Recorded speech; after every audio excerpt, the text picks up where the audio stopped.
How would you react if you were in your hotel room and some of the furniture started to move around? And then you walk out your door to go to leave and you hear a baby crying from the hallway, only to walk out and see absolutely nothing. Well, this is a common experience at the Skirvin Hotel. And while I'm a big fan of ghost hunting and don't really get scared too easily, it is so unsettling to know that so many NBA players will not come back into this hotel again after experiencing paranormal activity.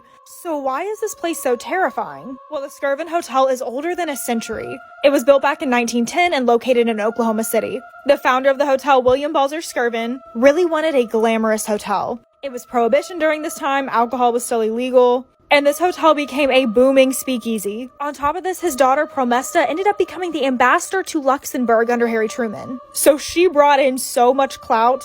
This hotel quickly got a reputation nationally.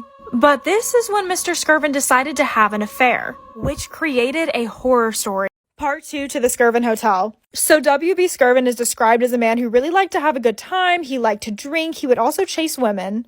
And somewhere along this, he ended up falling for one of his hotel mates named Effie. And while this man was a widower, you still have to remember that this is the early 1900s. So when the affair started, it was extremely scandalous. And Effie ended up getting pregnant. So Mr. Skirvin is like, oh my gosh, I did not just get a maid pregnant. I need to prevent a scandal. And his answer was to lock her in a room on the 10th floor. So Effie stayed in this room until she got to full term, had her baby, and remained locked away. Slowly, she lost her sanity and grew more and more depressed, and ended up grabbing her infant and throwing herself along with her baby out of the window of the 10th floor. And from this moment on, so many things have been reported around the hotel, including furniture moving around at night, people just feeling an eerie weight on their chest, and because no one could get a decent night's sleep in it, they closed in 1988, but reopened later. Part 3 to the Skirvin Hotel. So the hotel ended up reopening in 2007, and the reports continued of a baby crying in the hallway, and guests in the hotel would walk out and not see anything.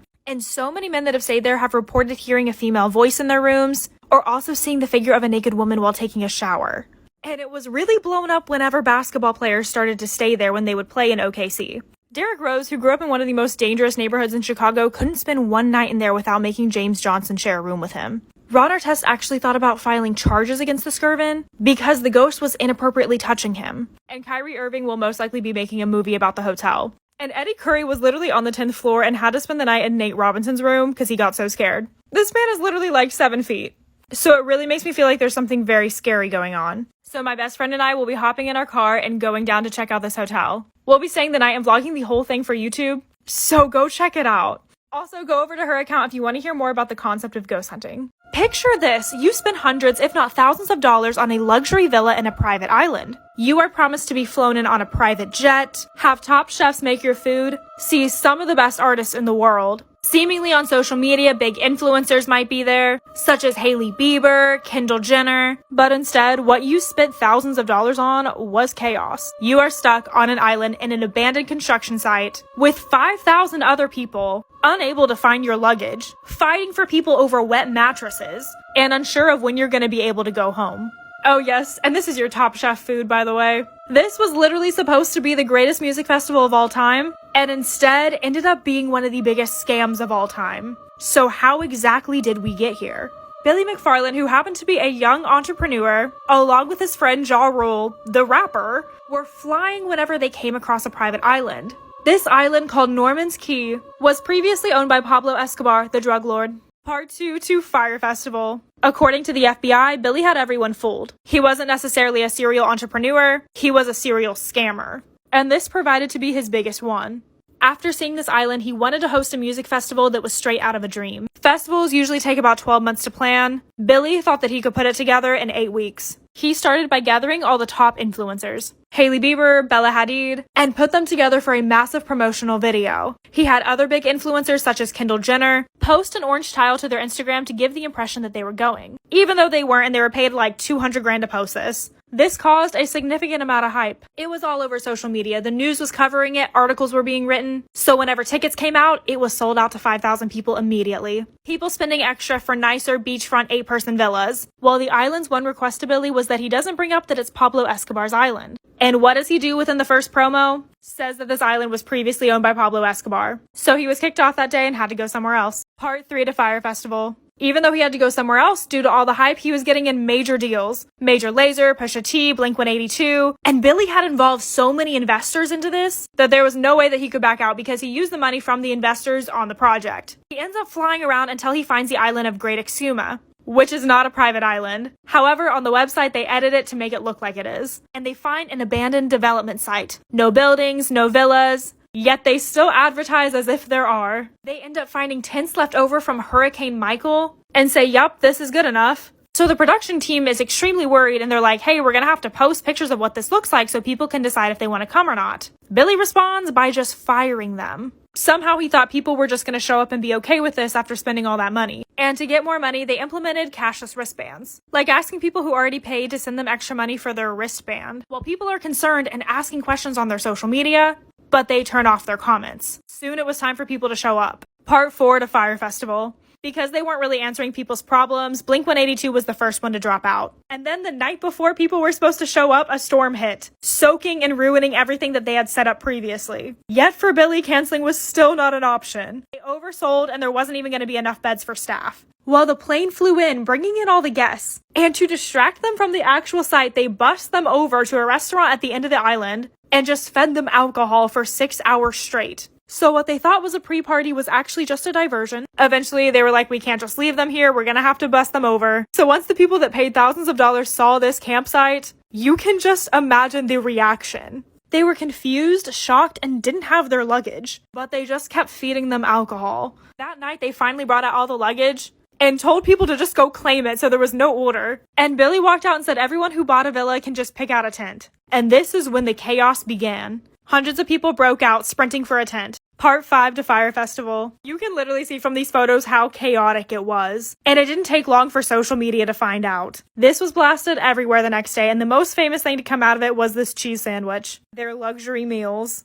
This particular island was also on a very famous holiday for them, so none of the hotels or resorts nearby could take anyone. All of the music acts canceled. And by that day, Billy and Fire Festival was viral. He tried to play it off like this result was out of his control, even though it was completely in his control. He canceled the event, but there wasn't enough planes to fly people back. So people were legitimately stuck there with no food, no water, no air conditioning. Because remember, this was supposed to be a cashless event. And all the locals who helped set up and were never paid started an angry mob. He promised that there would be a 2018 festival, but it never happened. Billy and Ja Rule were sued for $100 million in a class action lawsuit and sentenced to 6 years of prison. He ended up getting in trouble for starting a podcast in jail recently. But if you want to hear that story, go over to my Instagram. It'll be on my middle reels tab. How does witnessing the murder of your own mother end up solving 2 cases? In April of 1993, an episode of Unsolved Mysteries came on the TV. It talked about a woman named Dee Dee Rosenthal who had went missing on February 22nd of 1991. Dee Dee was a part of a trained staff who worked with autistic children. At 4:47 p.m., she came home from work, withdrew money from the ATM, and talked to a friend on a phone that evening, and then went back to her apartment complex in Somerset Towers in Cherry Hill. And since that day, no one had heard from her. And her case went completely cold. That was until 14-year-old Jennifer Wirtz had convinced her killer to come forward in 1995. Because Dee Dee's killer had also murdered her mom. Jennifer reached out to me and let me know her entire story. So let's get into the case of Rebecca Wirtz. So Rebecca was born in 1952. And growing up, she was a big fan of music and loved the Beatles and Billy Joel. And when she got older, she met a high-ranking sergeant in the military. And together, they had 4 girls. Shannon, Colleen, Kim, and Jennifer. Since her dad was stationed at the Pentagon, he was away a lot. So they got a divorce when Jennifer was 4, but this is when things went downhill. Part 3 to the Rebecca Wirtz case. Jennifer noticed some weird things about Ed's apartment. No furniture, no food. But she still had a lot of fun going over there because there was a lot of other kids in the complex. And there was a playground and a pool where she could hang out with them. But Rebecca started to leave Jennifer alone with Ed. And this is how a lot of the abuse went unnoticed. And Ed would constantly make up for it by buying her stuff like Cabbage Patch dolls. And eventually Jennifer went to Rebecca telling her mom about the assaults. But her mom just told her that she was having a nightmare. But also told her not to bring it up with her grandparents, so she kind of knew that her mom knew it wasn't a nightmare. And one day they were going out to Pemberton to visit Ed's uncle. And during this, he snuck her away, telling her that he was going to go get her a Happy Meal, abused her, and then tried to strangle her out in the middle of these farm fields. Jennifer ended up talking Ed out of killing her. And she tried to express what happened to her mom, but her mom just really wouldn't listen. And kind of honestly blamed her. But she just thought that her mom was probably brainwashed or scared. And this goes on for several more years. Eventually, her sister Kimmy ends up finding out and goes to confront the mom about leaving Ed. Part 4 to the Rebecca Wirtz case. So Kimmy threatens the mom, saying that she's going to get custody over Jennifer if she doesn't leave Ed. So Rebecca agreed it was time and they created a plan together. After school, Jennifer was going to play her last hockey game and Rebecca was going to pick her up with a loaded car. But eventually after school, when the car came, Ed was driving it. Her mom walked out and said, let's just go home and have dinner. Jennifer was honestly so upset at that point. She went home, went upstairs, went to bed.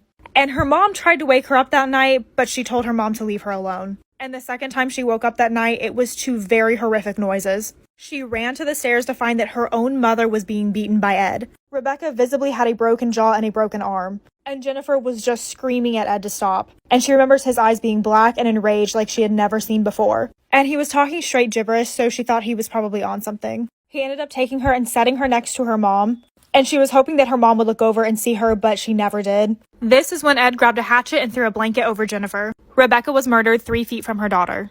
Part 5 to the Rebecca Wertz case. After Ed had murdered Jennifer, whatever he had taken was starting to wear off, and he started to come up with plans to unalive himself. And literally at the age of 14, Jennifer talks to him about how he could take a plea deal with the police, telling him that if he turns himself in, he may not have to stay in jail for very long, or even plead insanity. And after about 5 hours of him holding her hostage, he actually agrees to this. So he calls his mom, and his mom calls the cops saying that there needs to be a welfare check and that someone might be hurt. So when the police got there, they were not prepared for the scene that they were about to see. They showed up and asked Ed if an ambulance was needed, and he said it was way too late for that. Jennifer was taken straight to the hospital, and she was brought new clothes since all of her clothing and everything was considered evidence, and her sister came to claim her. Well, Ed was then brought in to be interrogated. And as protocol, you're supposed to ask if you've ever done this before, and the detective was already writing down no whenever he said yes. He had killed someone at his apartment complex, and it aired on Unsolved Mysteries. Part 6 to the Rebecca Wertz case. So you're probably wondering, why did he admit to this? Well, he was hoping that he wouldn't get the death penalty. Dee Dee was a 31-year-old woman who had moved to Canada to work with autistic children, and he was the maintenance man in the building she moved into. He got into her window, assaulted her, and then smothered her. He put her in a tarp and loaded Dee Dee into Rebecca's car. And he said that he dumped her body around Salem County, but Jennifer